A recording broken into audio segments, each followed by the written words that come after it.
শুল্ক নিয়ে যুক্তরাষ্ট্রের সঙ্গে তৃতীয় দফায় বৈঠকে বাংলাদেশ ওয়াশিংটনে গতকাল এই পর্যায়ে প্রথম দিনের আলোচনা সম্পন্ন হয়েছে। বাংলাদেশের প্রতিনিধি দলের নেতৃত্বে আছেন বাণিজ্য উপদেষ্টা শেখ বশিরউদ্দিন।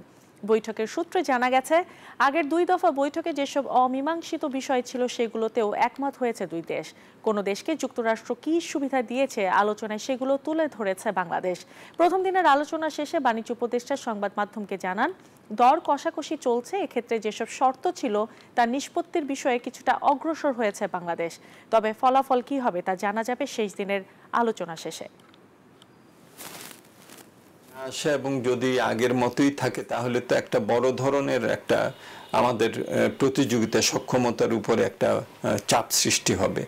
সেক্ষেত্রে আমাদের ব্র্যান্ডস অ্যান্ড বায়ার্সের সাথে আমাদের একটা দর কষাকষির জায়গাটা আছে, সেইটুকু কতটুকু আমরা সেখানে আমাদের উদ্যোক্তারা এক্সারসাইজ করতে পারবেন, সেইটা সরকারি যেসব কার্যকলাপের সাথে আমাদের উদ্যোক্তাদের সম্পৃক্ততা আছে সেখানে কিভাবে আমরা তাদেরকে সহায়তা করে তাদের লিড টাইম কমানো, তাদের কস্ট অফ ডুইং বিজনেস কমানো, সেটার দিকে আমাদের নজর দিতে হবে।